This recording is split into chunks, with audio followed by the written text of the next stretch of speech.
Bom, pessoal, a gente vai trabalhar a criação do simulador do motor, tá? Similar às 4 primeiras aulas que nós fizemos com Octave. Então, a ideia é traduzir aquela linguagem Octave para uma linguagem em blocos, uma linguagem mais visual, que é chamada de Simulink. Tá? Eu estou aqui com o MATLAB aberto, tá? Mais ou menos para situar vocês do que a gente está falando. Esse é o ambiente MATLAB. Ele é um pouco mais sofisticado, a ideia dele, quando compara com o Octave.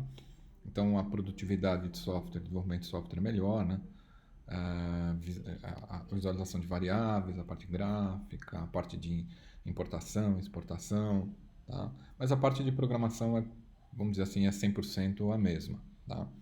Aqui eu estou usando aquele sistema que eu passei para vocês da Mauá, quer dizer, o acesso remoto. Então vamos começar lá.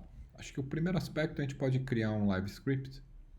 Tá, o Live ele vem da ideia, como é um pouco do Python, né, ou do Jupyter Notebook, onde você vai tendo os comandos e basicamente você consegue ver a execução desses comandos.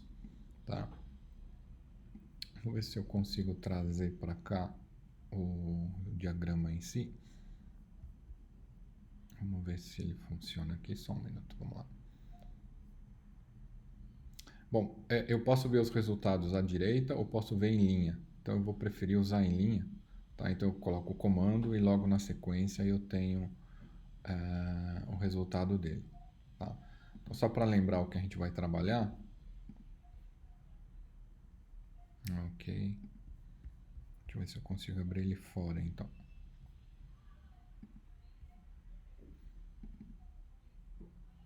O diagrama em blocos que a gente vai trabalhar é esse daqui. Se você pegar, é da aula 4 que a gente fez. A gente fez o modelo completo do motor. Tá? A gente tem a dinâmica básica do motor, que a gente chamou de ganho mais polo. A gente tem um integrador, porque a relação velocidade com ângulo é dado pela derivada nesse caso, e a integral no sentido contrário. Tá?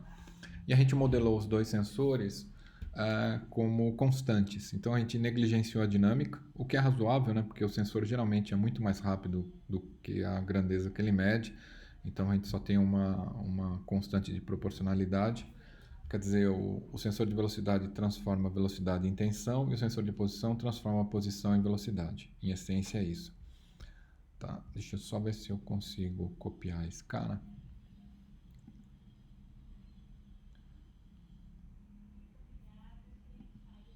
Copiar aqui, deixa eu ver se eu consigo colar aqui.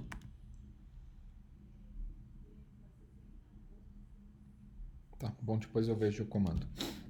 Bom, qual que é a ideia?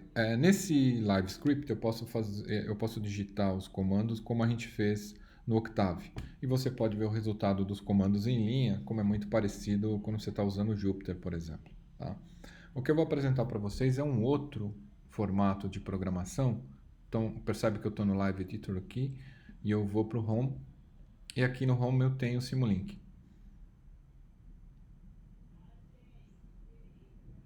Tá? Nesse Simulink ele abre um novo ambiente. Esse ambiente eu vou criar um modelo em branco. Quer dizer, o que é exatamente esse modelo? É um modelo de criação gráfica de programação. Quer dizer, eu não tenho diretamente linhas de comando. O que eu tenho são blocos pré-programados, que já tem uma sequência de estruturas pré-programadas que eu posso usar para criar modelos mais sofisticados. Tá? Então, eu vou criar um modelo em branco. Aí você fala, mas por que você quer usar essa programação se a gente já fez em Octave? Porque é uma linguagem natural do controle, a linguagem em blocos. Tá? Então é importante que a gente tenha essa possibilidade de programação. Tá? Você vai perceber que o LabVIEW, por exemplo, que é uma outra linguagem de um outro fabricante, tá? Usa o mesmo conceito de uso em blocos. Tá? Então deixa eu só... qual que é o ponto? Bom, eu quero trabalhar isso daqui com vocês, né? Esse diagrama. Então foi natural durante a aula a gente escrever a nossa ideia, não com um desenho do sistema, um desenho físico ou um equacionamento direto, mas foi natural a gente quebrar o problema em blocos, unir esses blocos de acordo com a funcionalidade, tá? E essa funcionalidade a ser representada por modelos matemáticos. O que é modelo matemático? Bom, em Laplace. Tá? Então estou representando no domínio S a dinâmica que eu quero trabalhar. Tá? Eu vou manter ele aqui, depois a gente retorna aqui. O que eu quero fazer? Eu quero traduzir esse raciocínio que a gente fez na aula 4 tá? Basicamente para um diagrama em blocos. Então, o que a gente tem? A gente tem um ambiente de programação, que é essa tela em branco que está aqui. Tá? Por que uma tela desse tipo? Bom, eu não vou digitar comandos. Tá? Eu venho aqui no Library e vou deixar disponível a biblioteca que eu posso trabalhar. Tá? Então, só aguardar ele abrir. Tá? Então, o que você percebe? As bibliotecas estão divididas em blocos. Então, cada bloco, ele como se fosse um agrupamento de funcionalidades que fazem um certo sentido, né? Se você olhar à sua esquerda aqui, você tem uma série de temas dentro dessa biblioteca. Como a gente tem interesse de resolver, de ter fluência na codificação, a gente vai trabalhar com o Simulink, tá? E tentar ganhar fluência pensando sempre nas funções mais elementares. Tá? E não é elementar em termos de funcionalidade, é elementar em termos de conceito. Por exemplo, eu poderia ter um bloco aqui que é filtro digital. Então ele já implementa uma quantidade de teoria grande dentro de um bloco. Um bloco mais elementar é um bloco tão sofisticado quanto, mas ele implementa uma ideia mais elementar. Em essência é isso. Então a gente vai ficar sempre nessa parte que a gente chama de Simulink. Tá? Bom, é só voltar e olhar. Bom, o que eu quero fazer? Bom, eu quero implementar uma função de transferência, eu quero implementar um integrador e quero implementar 2 ganhos. Então eu tenho 4 blocos que eu quero implementar. Bom, então vamos lá, vamos achar esses blocos. Então, qual o raciocínio aqui? O que é uma função de transferência? É uma função contínua. Então, a hora que eu abro o contínuo, você percebe, eu já achei o integrador aqui, então eu só arrasto e trago o integrador para cá. Tá? Então, ele vai transpor essa função para o ambiente de programação. Tá? A gente pode ir fechando aqui. Volto para a biblioteca. Vou procurar aqui função de transferência, transfer function. Trago ela para cá. Tá? Que mais que eu preciso? Preciso de... Vamos voltar lá. Preciso de ganhos. Tá? Quando eu não sei, eu posso também vir aqui e escrever, bom, again. Quer dizer, eu ganho... Bom, tem que saber um pouquinho de inglês, assim, mas não é tão complicado. Tá? E aí você buscando da língua inglesa, again, ele vai te dizer, bom, o que você tem de opção. Vai ter várias. Deve ter milhões de comandos aqui. Então, você vai perceber uma dificuldade de ganhar fluência, obviamente saber procurar quais comandos atendem o que você quer modelar matematicamente. Tá? Mas não é nada tão complicado. Acho que com o tempo você pega isso com facilidade. Tá vendo que eu tenho GAN aqui? Então eu vou trazer um.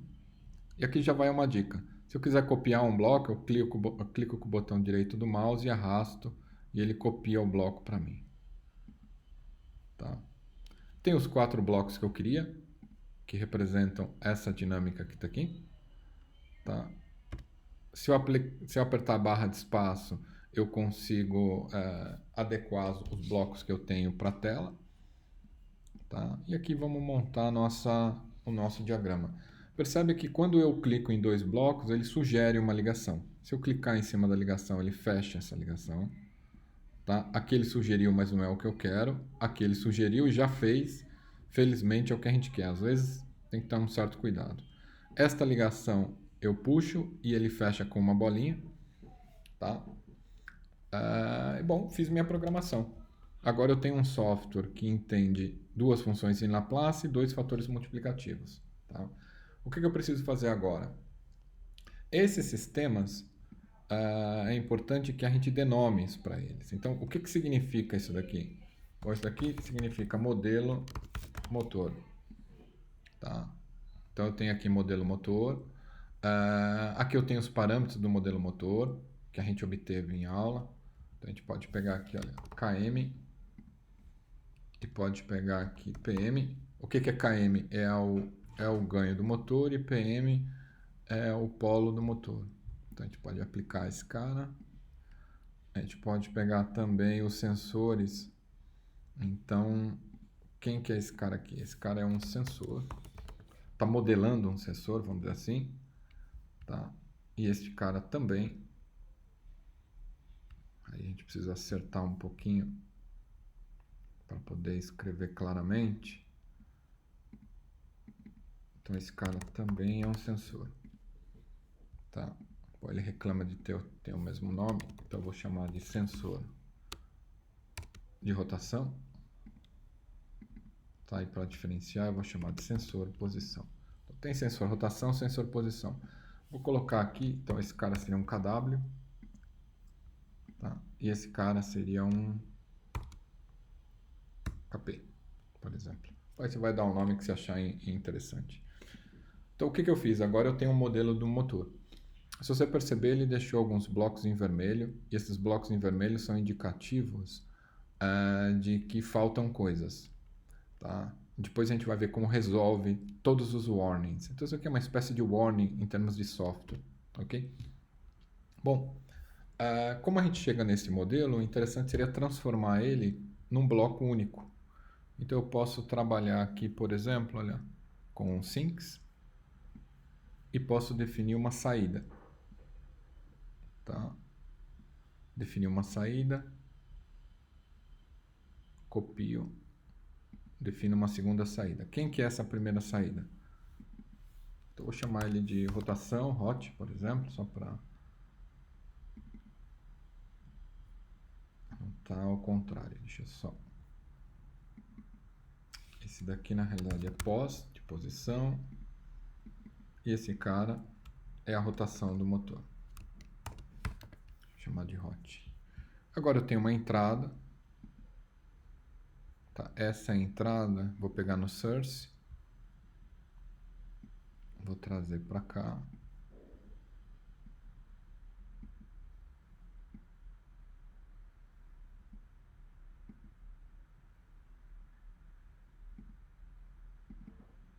Então, quem que é esse cara aqui? É a entrada.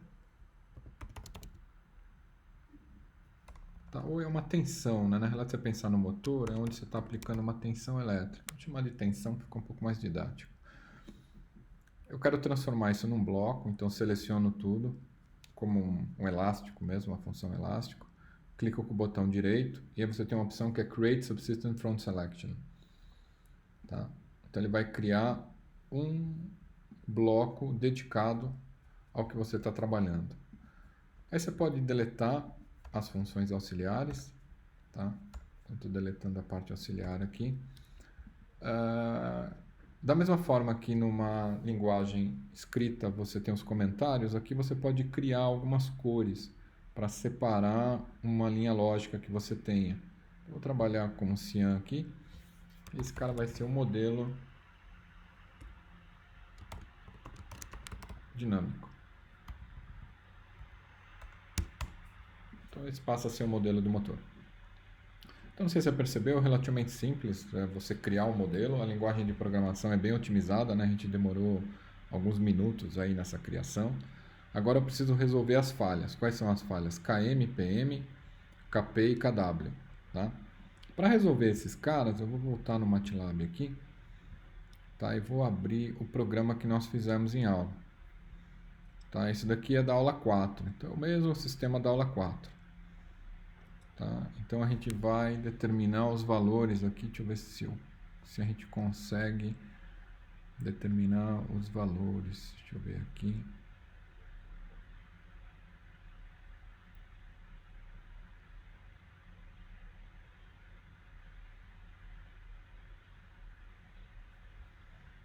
Então esses valores a gente tem. Perfeito.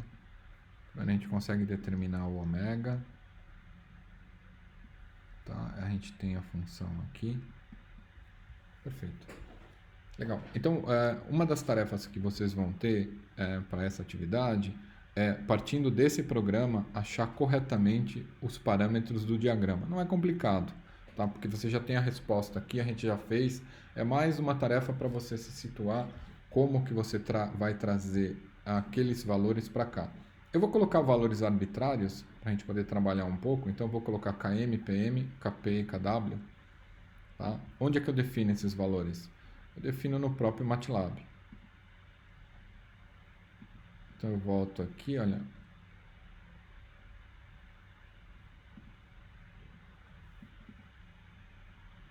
só ele abrir. Então a gente pode colocar o KM, vou dizer que o KM, por exemplo, é 22, o PM 28, ou seja, quando eu estou definindo aqui, ele está linkando automaticamente com o Simulink, tá? Aquele outro ambiente em blocos que a gente estava. Eu vou chamar de KP. Então o KP eu vou chamar de 10 sobre π. Deixa eu só ver que está com uma diferença de teclado aqui.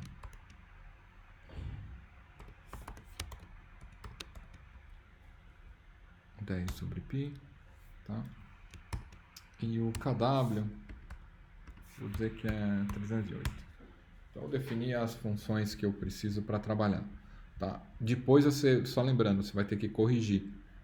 O que é corrigir? Você vai ter que pegar a aula 4 e achar os valores corretos, somente isso, tá? Vamos salvar esse cara.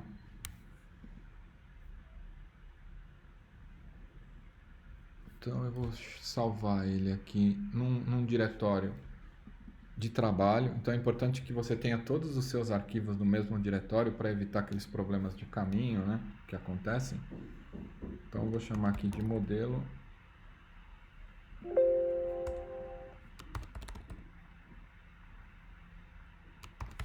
motor.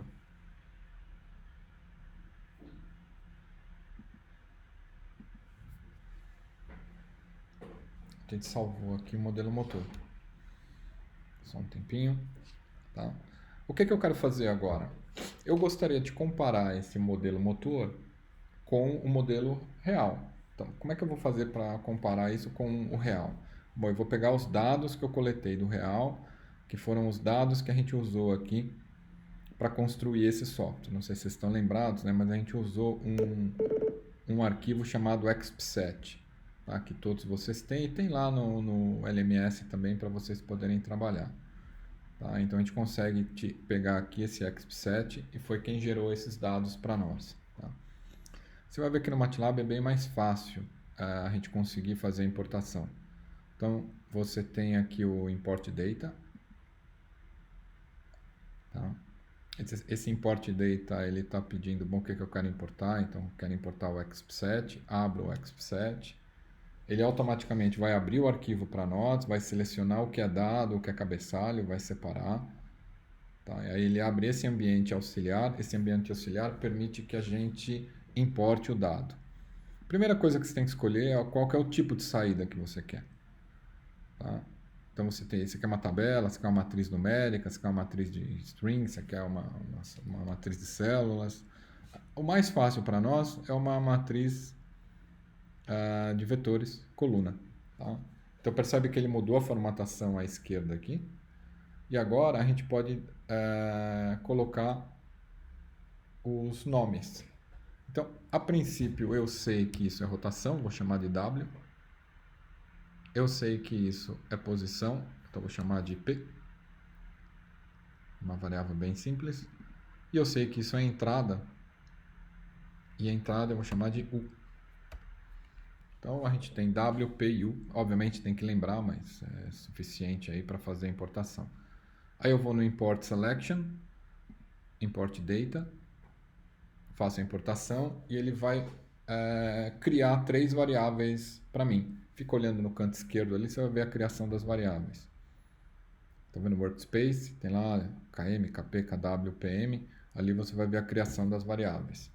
Então tá aqui, olha. Ele criou as variáveis para nós. A gente pode fechar isso daqui já, para não ficar poluindo o que a gente está fazendo. O que eu gostaria de fazer? Eu gostaria de estimular o meu simulador com os mesmos dados de entrada. Como é que eu faço isso? Volto no Simulink, tá? Abro a biblioteca e vou no Source. Por que Source? Eu quero uma fonte de dados. Tá? Dentro da fonte de dados, você tem uma fonte aqui que é From Workspace. Aquele local onde a gente criou as variáveis, a gente chama de Workspace. Então eu vou pegar um From Workspace, que é um bloco. Tá? E dentro desse bloco, tá, eu vou criar uma variável chamada entrada. Tá? Que ela não existe ainda, mas eu vou atribuir um nome que faça sentido e seja fácil de trabalhar. Vou organizar um pouco o diagrama. Tá? Aí eu vou copiar mais dois.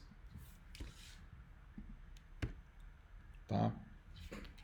Se eu usar Ctrl menos, ele consegue reduzir o tamanho e você organizar um pouco aqui.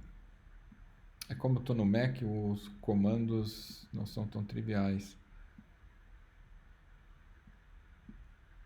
Tá, então eu vou trazer para cá.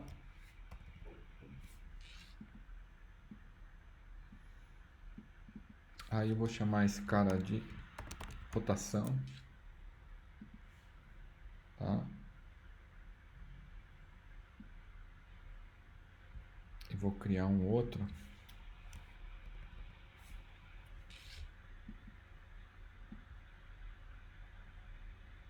Que é a posição.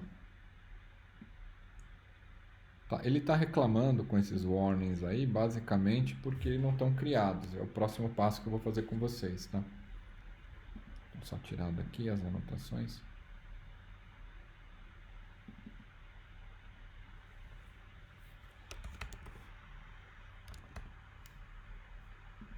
Então, criei a posição. Então, tem entrada, rotação e posição. São três variáveis que eu não tenho. E vou trabalhar com elas. Deixa eu só organizar aqui. Se dá barra de espaço, ele vai criar uma visão um pouco melhor. O que eu quero fazer? Pegar a posição real e comparar com a posição simulada. Rotação real com a rotação simulada. E ambos vão ter, obviamente, a mesma entrada. Porque eu estou estimulando o meu simulador com a mesma entrada que eu tinha quando eu fiz um ensaio no laboratório. Tá?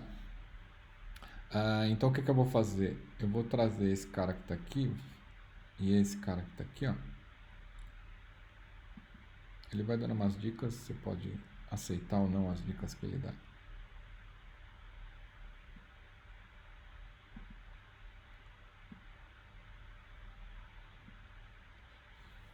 Aqui a ideia qual que é? Eu criar a variável rotação e a variável posição. Eu só preciso trazer aqui, ver só se ele pega o valor. Tá? Então, quando eu clicar aqui, dar um duplo clique, ele abre uma janela, ou ele abre uma possibilidade da gente escrever. Eu vou chamar de pós. Só tirar o acento aí, porque senão pode dar problema na compilação.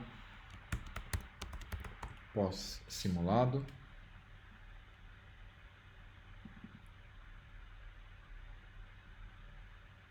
Tá, e aqui eu vou criar hot simulado. Eu estou diferenciando porque eu vou ter duas rotações, uma real, uma simulada, duas posições, uma real, uma simulada. O que eu preciso fazer agora? Criar o vetor entrada, o vetor rotação e o vetor posição. Então volto para o MATLAB.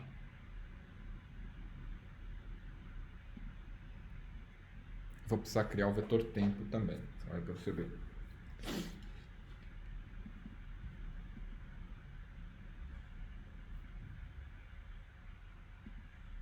Só maximizar aqui, ficar um pouco melhor para a gente trabalhar.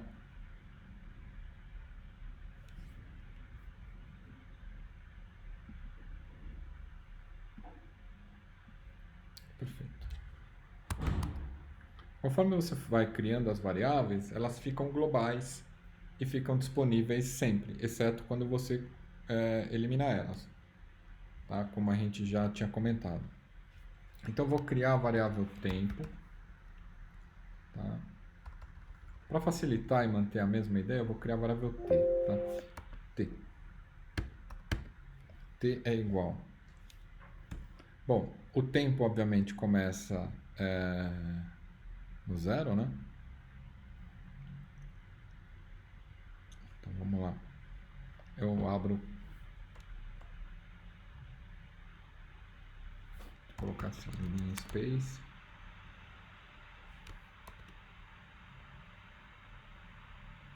Ele começa no zero.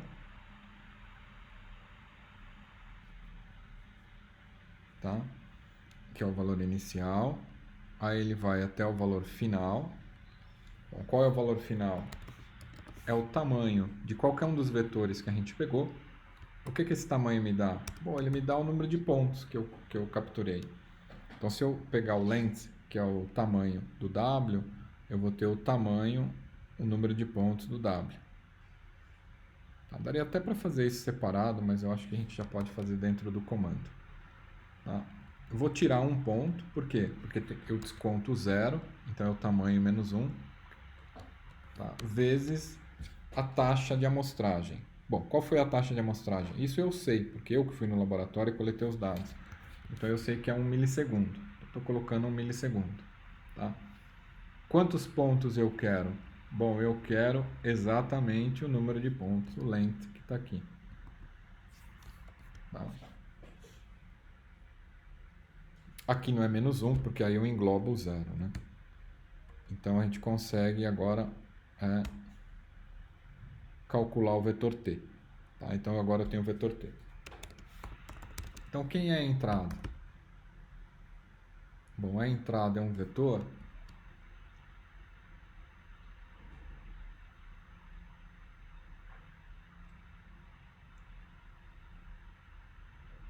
Deixa eu só mudar o tipo de teclado aqui.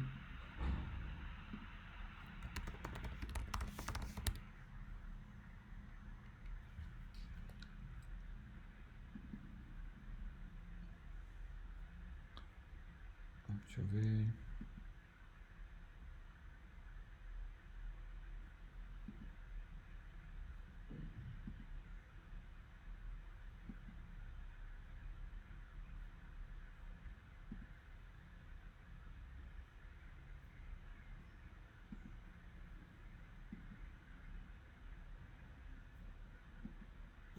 Mudar o idioma, talvez, né?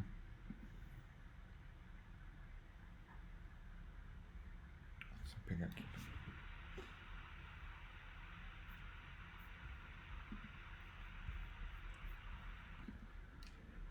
Vou usar um outro recurso para a gente não perder muito tempo, tá?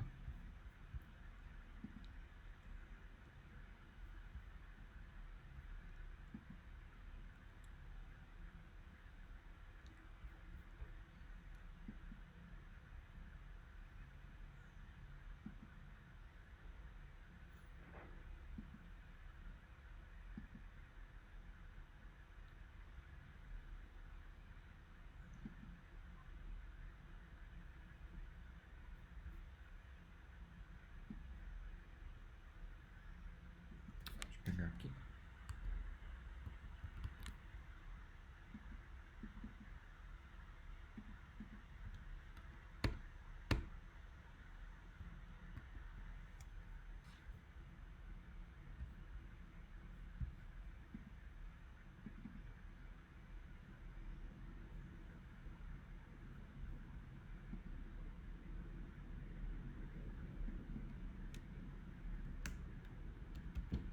Vamos lá. Então eu vou criar um vetor. Esse vetor ele vai ter que conter o vetor tempo, né? Por que eu estou fazendo isso? Porque o MATLAB em si ele não sabe o que é tempo, ele é um software numérico. Eu que tenho que definir o tempo, e obviamente estou definindo o tempo da mesma forma que a gente criou em termos de laboratório. Então ali eu consigo definir o vetor tempo. Tá? Bom, a outra coisa que eu tenho um vetor linha. Então eu vou ter que transpor ele para ter dois vetores coluna para montar o que a gente quer. Então o que significa? Você vai ver que o transposto é relativamente simples de ser feito. Tá? Então a hora que eu tiver o vetor tempo agora, né? O vetor tempo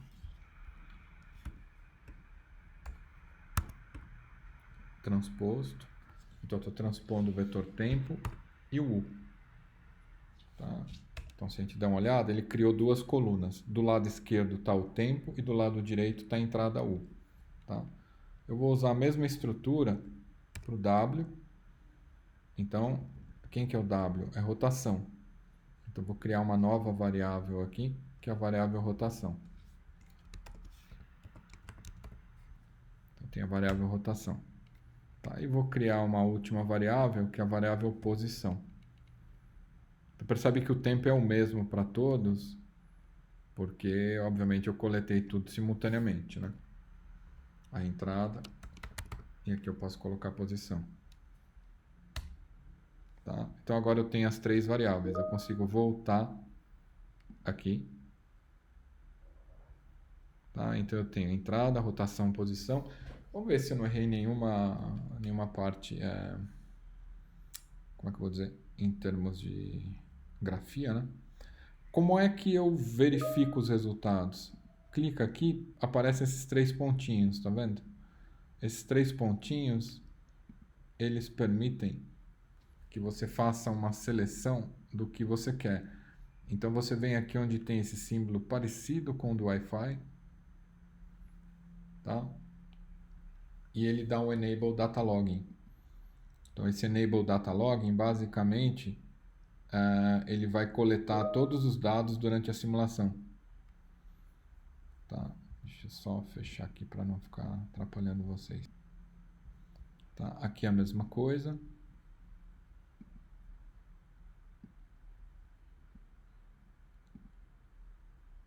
Aqui é a mesma coisa. E por fim aqui a mesma coisa. Então eu vou coletar 5 variáveis. Tá? Uma coisa importante é você olhar qual que é o valor final que você tem aqui. 4.6840. Então não adianta você simular até 10 segundos, tá vendo como está aqui?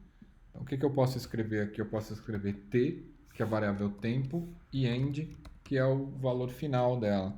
Então ele vai simular enquanto tiver a variável tempo. Se não tiver, ele para a simulação. Então é uma maneira de você evitar percalços aí. Aparentemente ele rodou, percebe que ele eliminou todos os warnings. Se tivesse problema, ele ia parar e abrir uma janela de diálogo. Então vamos começar olhando a entrada. Então é só você clicar em cima do elemento que você quer e ele vai abrir um inspector. Tá? Esse inspector te permite olhar, bom, aí está a variável de entrada. Vamos olhar a rotação simulada. Tenho aí a rotação simulada e vamos olhar a rotação real. Então, estou vendo a rotação real. Então, tenho rotação real e rotação simulada. Desculpa, rotação simulada. Não bateu, né? Bom, por que não bateu? Não bateu porque aquelas constantes estão erradas. Então, essa é a primeira tarefa de vocês. Fazer bater o simulado com o real. Se você perceber, ele criou um from workspace aqui, que é ruim, né? Então, o que a gente vai fazer? A gente vai voltar aqui, clicar aqui em cima, e a gente vai chamar de hot real, tá? E a gente vai chamar de pós real. Então, eu tenho hot real e pós real. Quando eu simular novamente, tá? Vamos pegar a entrada aqui. Agora eu já sei o que é real e o que é simulado. Tá? E vi que os dois não batem, tem algum problema que está acontecendo aí, tá vendo? Vamos tirar essa pós-simulada. Bom, uma coisa que eu queria que vocês percebessem é que a qualidade da posição está bem ruim, né? Então dá para corrigir isso daqui. O que aconteceu? O MATLAB, quando começa a simular, ele tem um valor default e o default gostaria que você ganhasse tempo. Então, como ele percebe que uma boa parte da posição é uma reta, ele tenta adivinhar coisas. Nesse ponto de adivinhar coisas dentro de uma certa inteligência, ele comete alguns erros. Você vem no Modeling, tá? E você vai configurar dentro do Modeling, tá? Esse Solver Details. Tá vendo que você tem aqui um Max Step Size? O que ele significa? Se o MATLAB quiser ser inteligente, ele não pode ultrapassar um determinado valor. Qual que é esse valor? 10 a menos 3. Por que 10 a menos 3? Porque foi o que você usou no laboratório. Você tem valores de 10 a menos 3 em 10 a menos 3. Então faz sentido que a resolução de simulação seja parecida também. Você dá um apply, ok. Pode rodar. Volta para o simulation. Roda. Tá? A hora que você está aqui, aí tá perfeito. A hora que você olhar a posição, ela tá legal. O que que eu gostaria, qual que é a tarefa de vocês nesse momento? A gente tem um Octave que funciona com os valores que funcionam, que a gente fez juntos até a aula 4, tá? Esta aula aqui, o que que permitiu para nós? Chegar no mesmo modelo numa outra linguagem. Então, eu gostaria que vocês fizessem a posição real e a posição simulada seriam iguais. Se você bater o olho, elas não são, estão bem diferentes, inclusive. Tá? Então, no final, eu gostaria que posição real e simulada fossem iguais, o mais parecido possível. Rotação simulada e rotação real fossem iguais. Então, esse é o primeiro trabalho de laboratório, tá? E você pode usar a estrutura que a gente está usando aqui, que é o ambiente da Mauá de simulação. eh, e um primeiro resultado é que você tem um modelo dinâmico do motor. Então, qual que é a ideia? Todas as experiências agora que usam o motor real, como a gente coletou dados e a partir desses dados achou um modelo dinâmico, se eu usar esse modelo, ele vai ter resultados muito parecidos com o modelo com o motor real. Então, para os alunos que estiverem optando pelo ensino remoto, por diversas razões, uma das possibilidades é usar esse modelo dinâmico, fazer as experiências e entregar as tarefas. Tá? Bom, pessoal, acho que o que eu tinha imaginado para introduzir o Simulink é isso. Acho que você entendeu que a linguagem é bem simples, a gente demorou 40 minutos aí talvez para apresentar ele para vocês, tá? Bom, eu vou deixar isso disponível no LMS junto com alguns roteiros, junto com os dados, com tudo que eu utilizei, e a gente vai conversando ao longo da semana para mitigar eventuais dúvidas ou dificuldades que a gente tem. Agradeço aí a compreensão de vocês e desejo um bom estudo. Até mais.